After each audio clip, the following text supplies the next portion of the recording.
In October of 1971, Pink Floyd descended upon the ruins of an ancient Roman amphitheater to begin filming what would become their defining concert film. And not only does this capture the band at a pivotal moment in their career right before they became rock superstars, but it's the only document that shows how this era of the band worked in the studio. But the crazy part is, the movie almost didn't get made. It faced numerous obstacles filming on location, and multiple reels of film were lost. In the end, it's the story of perseverance through adversity and the triumph of the creative spirit. This is the making of Pink Floyd at Pompeii. The story begins with a 27-year-old UK-born filmmaker named Adrian Maben. He studied filmmaking in Rome and eventually found work as a music program producer for a Belgian TV station. Early in 1971, he had an opportunity to speak with Pink Floyd's guitarist David Gilmour and the band's manager Steve O'Rourke. He pitched them an idea of making a film that would combine their music with images of art by artists in the Nouveau Realism movement, with a heavy emphasis on artists who used ordinary objects to make their paintings or collages. They said they would think about the idea and let him know, but they never did. About 6 months later, he reached out to Steve and he said that the band wasn't into his art idea, but for him to reach out again if he came up with another pitch. Not letting the rejection get the best of him, Adrian went on a summer holiday to Italy with his girlfriend. While they were sightseeing in Pompeii, he somehow lost his passport during the day. Retracing his steps, he suspected that he must have misplaced it while visiting the ruins of the amphitheater, and since it was towards the end of the day, the entrance was closed, and so he had to persuade the security guards to let him back in. Now, while he was walking around in the ruins in the light of the setting sun, he was distracted by the sheer beauty of the place. There was something magical about being completely alone in a space meant for a lot of people. The acoustics were also really exciting as it amplified the sound of insects and bats flying by. He later said, "I immediately knew this was the place to film Pink Floyd." He never did find his passport. He returned home inspired and came up with a new idea for a concert film. Now, by this time, there were many band documentaries such as Bob Dylan's Don't Look Back, the Rolling Stones' Gimme Shelter, and the Woodstock movie, but Adrian felt making another film in these styles would be cliche. He said most of these musical films relied heavily on the relationship between the band and their public. He wanted to do something different, basically make an anti-Woodstock movie. Instead of a concert film featuring thousands of adoring fans, he wanted to capture Pink Floyd performing their stage show to an empty amphitheater. He also wanted to make visible all the mechanical aspects of filmmaking that are usually hidden, such as the lighting, the cameras, and the crew. Also, the beauty of ancient Pompeii would become an integral part of the film. Now, it's interesting to note that this wasn't Pink Floyd's first time doing something like this. Unbeknownst to Adrian, in April of 1970, Pink Floyd taped a concert special for San Francisco's PBS station KQED, and they performed live for no audience at the original Fillmore venue. The concert was then shown on the 26th of January 1971 and was available as a bootleg for many years before it was officially released as part of their 2016 box set, The Early Years, 1965 to 1972. Adrian secured some financial funding for the film from a French production company as well as other European TV stations. He then pitched his new idea to the band and they liked it. They supposedly agreed to put up half of the cost of the film, but they stipulated that they had to be filmed playing live. They didn't want to mime their performance. They also requested a percentage stake in the film's profits, but gave control of the final product to the production company, which is something they later regretted. With the band on board, Adrian still had one more hurdle to overcome: getting permission to film inside the ancient ruins from the governing board in Naples that oversees the historical site of Pompeii. Now, luckily for Adrian, he found a Naples-based history professor who happened to be a fan of Pink Floyd, and with his help, they were able to convince the Italian government to let them film inside the amphitheater. They persuaded them by saying the final film would increase tourism to the area, and the fact that there was no audience meant an incredibly low risk of damaging the ancient ruins. In the end, they were granted 6 days of private access to the historical site, but they had to pay what's been described as a hefty fee. What's interesting is that they originally intended the movie to be only shown on television, which meant that they probably would have shot on professional video cameras or even 16mm film, but one of the producers insisted they use the much higher resolution 35mm film format, even though the extra cost exceeded the initial budget. In the end, this was a fortuitous choice because it allowed the film to be screened in movie theaters around the world and make far more money than it could have on television. Also, the 35mm film stock held up so well over the years that allowed for the more recent 2025 digital 4K restoration. At the time, the band themselves were a bit indifferent about the film. As drummer Nick Mason recalls, "We'd not given very much thought to what we were going to do or how it was all going to work." Their manager requested £2,000 to transport the band and their equipment to the location in Italy, and Adrian personally paid them from the money his late mother had just left him a few years earlier. He was concerned that if he didn't pay them right away, they might decide to back out of the film. At the tail end of September, a small crew of roadies headed by Peter Watts and Alan Stiles drove a truck with all the band's gear from England, and it took 3 days for them to reach Pompeii. Pink Floyd traveled by plane because their scheduling was tight, as they were expected back in the UK to play some shows on October 10th and 11th. However, when the band arrived for the shoot, nothing happened for the first 2 days because there wasn't any electricity at the amphitheater due to some misunderstandings. In order to make the most out of the situation, they decided to shoot some footage of the band walking near the slopes of Mount Vesuvius, but on the way there, they got stuck in heavy traffic caused by a procession in honor of the Virgin Mary. At this point, Adrian started to lose all hope, thinking that the whole shoot was going to end in disaster. Thankfully, they did eventually make it to the location and filmed some shots of the band as well as some B-roll of volcanic mud, but their troubles weren't over. When they returned to Pompeii, they found that the crew was able to establish electricity at the location, but it wasn't enough power to run both their music equipment and the lighting setup, so they had to run an additional extension cable from the modern-day city and snake it through the streets to get it to the amphitheater. It was at least 750 meters long, and they had to stage a roadie to oversee that no one unplugged it while they were shooting. Even still, they had lost 3 days of shooting, and so the last 3 days would have to be used very efficiently. Now, to complicate things even further, on the night before they were to begin shooting the musical sequences, the band's manager presented Adrian with a test pressing of their upcoming album, Metal, and told him that the band wanted to film a new song off of it titled Echoes. This meant that Adrian had to scramble to come up with an extensive shot list for the new song, since all the camera movements had to be planned out in advance. Now, at that time, moving the types of cameras they were using to a new setup could take an hour, so he had to carefully think about all the camera setups that he needed. He practically stayed up the whole night listening to the song multiple times in order to work out the timings for the shots that he wanted. In addition to Echoes, the band also picked one of these days off of Metal, and Adrian politely requested they also perform A Saucer Full of Secrets because he thought it would look great in the amphitheater with Roger's spectacular beating of the gong. Adrian's only direction to the band was for them to treat it like one of their concerts and not a film set, and so the band performed for the roadies, the film crew, and some local kids that had snuck into the amphitheater. They were allowed to stay and watch because they were quiet and well behaved. Now, Nick surmises that because they were outdoors and it was dusty, it felt like a real show, which he thought aided their performances. In 2025, he said, "The open air and the dust and the light and the atmosphere made up for the audience. That you actually have a live feel to the music. I think that's what made the thing work." What's interesting is that the band took full advantage of this experience and treated it like a recording session for a live album, and so all the music was recorded professionally using an 8-track tape machine. One track was dedicated for a sync pulse and the other 7 for the instruments and vocals. Now, the sync track was there to keep all 4 cameras and the music in sync during the editing process. After every take, the band listened back to the recording. If they found a mistake during this time, they would redo the song until they were happy with it. For longer songs like Echoes, each part was divided up into 4 sections, and A Saucer Full of Secrets was broken up into 3 parts. And they would record each part until they were satisfied before moving on to the next. So it's really interesting to think about how these songs were so segmented.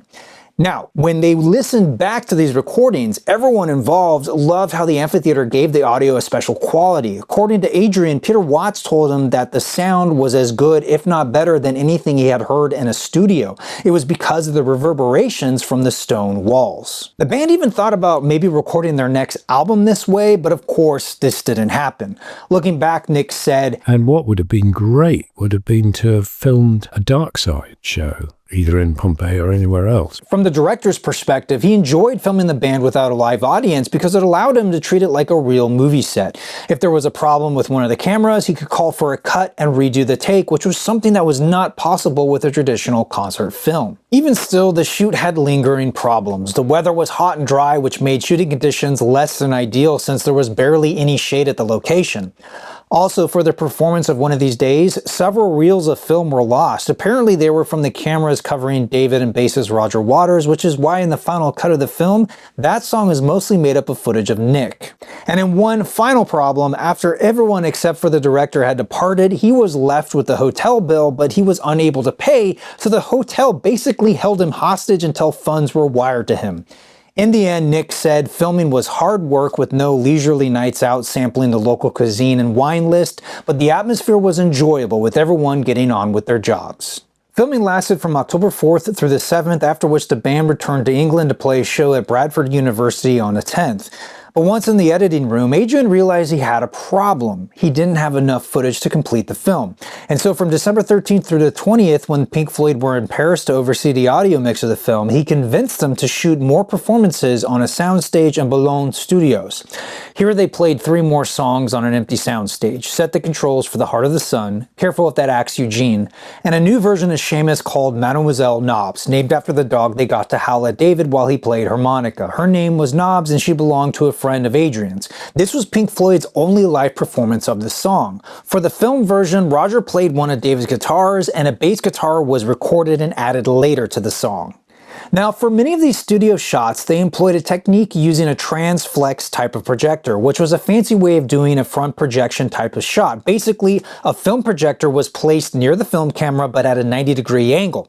Then a semi-transparent mirror is placed between them at a 45-degree angle, and the image is projected onto the mirror and is reflected onto a special screen composed of countless tiny glass beads. And because the screen is so reflective, the actual brightness of the projector can be much lower than the surrounding light, so there's very little to no spill onto the subjects, even if they're wearing white. The effect gives the illusion that the projection is behind them, despite the fact it's being projected from the front. Long story short, they projected the footage they shot in Pompeii, and the band performed in front of the screen. The idea was to create a better cohesion between the new shots and the stuff they did on location. They also wore many of the same clothes, which helped to sell the continuity between the location and the studio footage, but in execution, the band didn't love how the projection shots looked and asked to limit how much of it was used in the final film.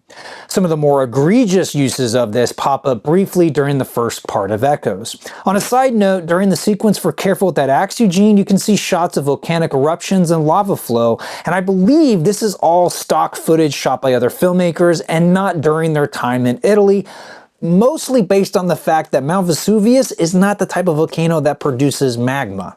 Also, I think that'd be very dangerous for Pink Floyd to be near that. After these new performances were filmed, they moved to Europa Sonar Studios to record overdubs for the film's songs. It was also here that the original 8-track tape recording was transferred to a 16-track tape reel to give them more options in the studio. During these sessions, Adrian shot some black and white footage of the band working in the studio, as well as some candid moments and interviews. But this was mostly left unseen until the release of his director's cut in 2003. They started editing the film in late January of 1972, and it was mostly put together in Adrian's apartment. A rough cut was completed by the end of March, and around this time they began mixing the film's soundtrack. By the summer, the edit was refined and the various special visual effects were added in. This initial cut ran about an hour long, and it featured 6 songs with echoes broken up into 2 parts to begin and end the film, which as far as I can tell was a creative choice produced by Adrian. However, one thing I'm still not clear on is when and where the 7th song was recorded. Now, on the new soundtrack album release, it's simply titled Pompeii Intro, but that's all the info I have. My guess is it was probably a piece improvised by the band, maybe in Paris when they were recording overdubs for the film, or maybe it came from a series of experimental recordings they did back in January of 1971 when they started working on what would become metal. Regardless of the origin, it's an evocative piece that I think really does a great job setting the tone for the film, as well as teasing the musical direction they would take later with The Dark Side of the Moon. The film was shown to the public for the first time at the Edinburgh Film Festival on the 2nd of September 1972 at midnight. It received considerable praise from journalist John Gibson, who said, "There has not been a film made about any pop group to beat this for all-around quality and technical presentation." It was then shown in Milan on the 26th of October, and Variety called it a stunning audiovisual experience. In Canada, the film made its television debut, albeit in a 30-minute truncated form, on November 5th. The ratings were so good, the French CBC broadcast the film again, this time the full 60-minute version.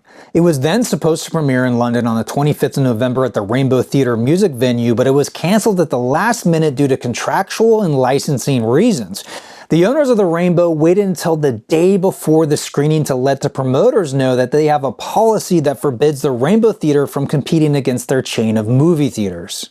They also claimed that because the film didn't have a certificate from the British Board of Film Classification, they couldn't screen it.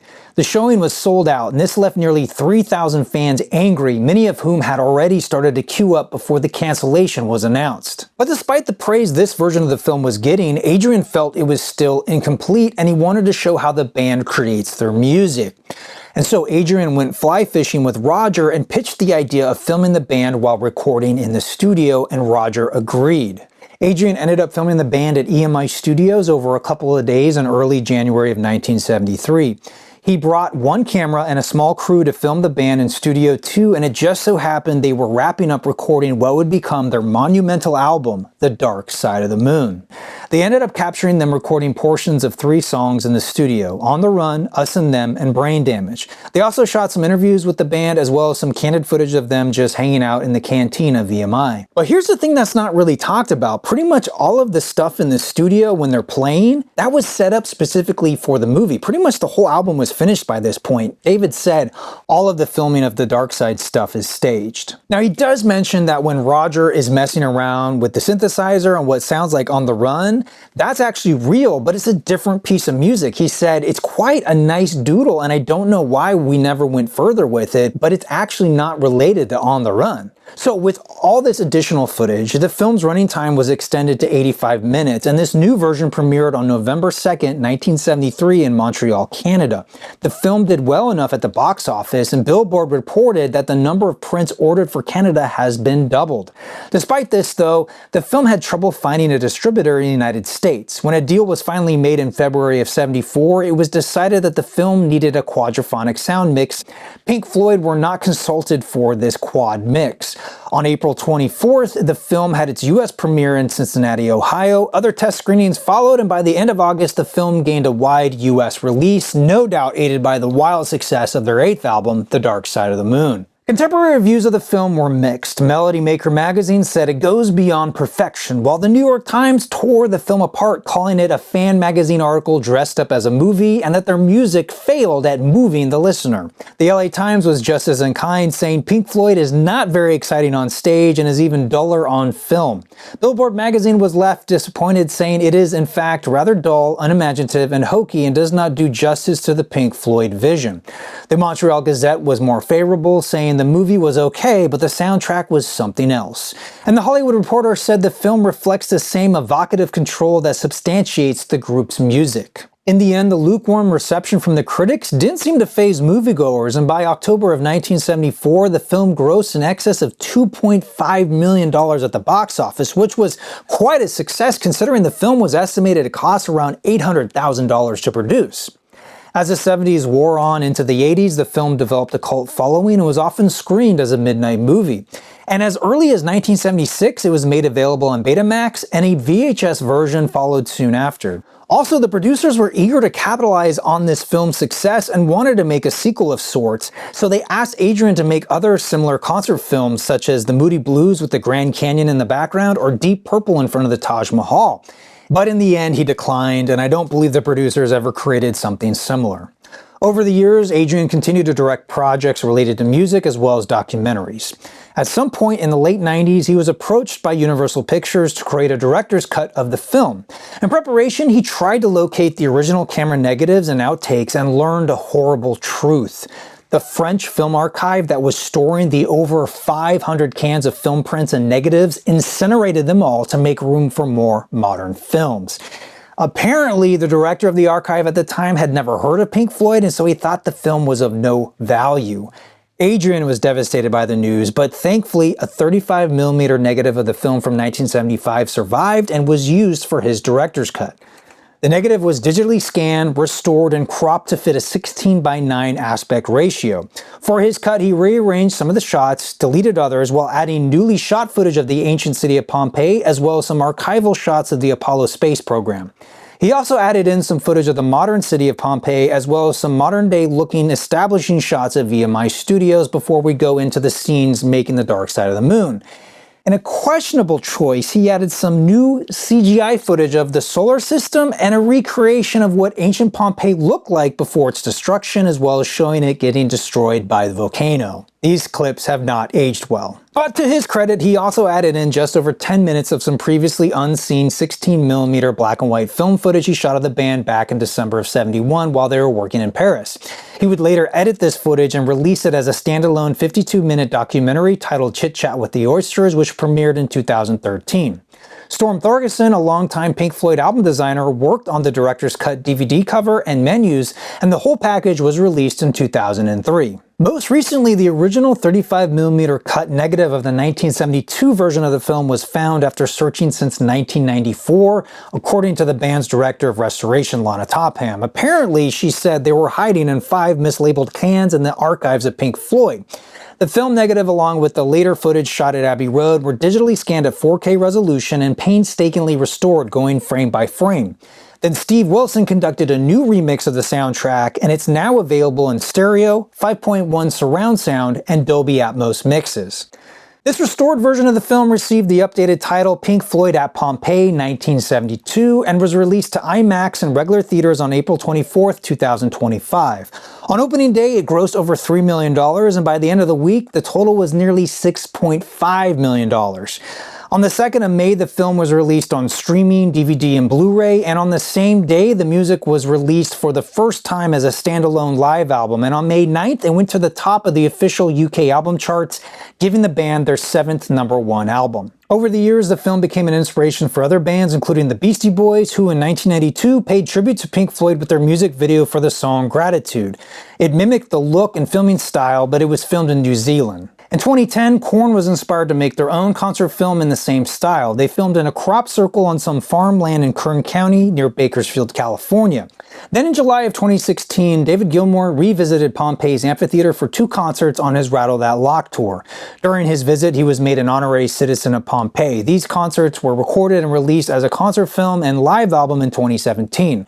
Then later in July of 2023, Nick Mason's Saucer Full of Secrets performed at the Pompeii Grand Theater, and Nick too was made an honorary citizen of Pompeii. And while Pink Floyd appreciated the final film, they didn't necessarily love it. Nick said, "It's not bad, but I'm not entirely happy with it," with the interviews particularly.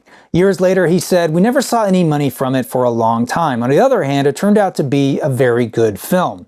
David remarked that he's embarrassed by his younger self, as he said, "I find it excruciating because he was pretentious and naive." Later he said, "I don't think any of us thought it would be as well received and last in people's minds for as long as it did.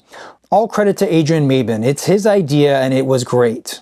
Rogers said that some of the interview bits done in the canteen at EMI are really funny. "You can see we were effing stoned." In the end, Rogers said he liked it because it was like a big home movie. As for keyboardist Richard Wright, I couldn't find any record of what he thought of the final product, but in 1971 he said, "I'm fairly happy with what I've seen, but then, the final product will be obviously a lot different to what I've seen. and I'm very happy with the music, because that's something I know about. We're listening to it now, and it's good. And I said the rushes are good as well, but it all depends now as how it's edited. As for me, I think what makes this film so important is that it captures the band at a pivotal moment when they were coming into their own after the departure of their former frontman, Syd Barrett. Their sound was maturing, and they were on the precipice of incredible fame and fortune. So not only do you have that energy, that excitement and hunger, but it captures this phenomenal live band without the distractions of a crowd. There is virtually no other publicly available film footage of this quality, of this many songs, and of this era of Pink Floyd performing live. And one other amazing aspect of this film is the fact that it shows the band working on The Dark Side of the Moon, which would go on to become one of the most influential and popular records of all time. And yes, we now know that most of this footage is staged. It doesn't take away from the fact that this is a true document. This is how they were in the studio, and it shows what their equipment setup was like.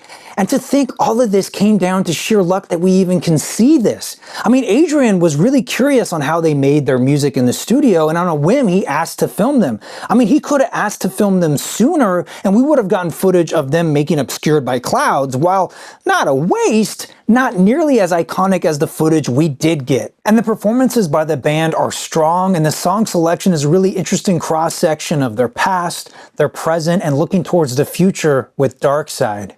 And it's also really nice to have so many close-ups of their playing techniques, especially David on guitar, as well as their equipment setups, most notably Nick's drum kit, even down to seeing rocks taped to some of the drum heads.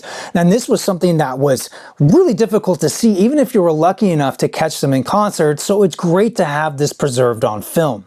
And so, to have such a document is remarkable, especially at a time when filming recording sessions was the exception and not as easy as it is today. The film offers a candid picture of the band, their working relationship, their sense of humor and dynamic. They genuinely seem to be in good spirits, which is a beautiful thing to see, since as the 70s wore on, that relationship would begin to erode to the point of the band tearing itself apart by the 1980s. And for that reason, and all those above, makes this such an important film.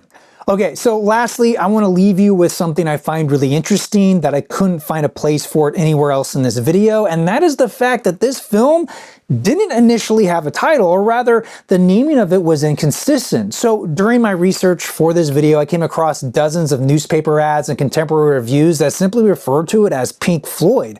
Other reviews and posters called it Pink Floyd at Pompeii or in Pompeii. One article even called it The Pink Floyd, and Variety called it Echoes. One ad I found capitalized on the success of Dark Side and gave it that subtitle. However, as early as 1974, the film became widely known as Pink Floyd Live at Pompeii. The director said of the title, it's something of a pleasant contradiction to play live in a place that is dead.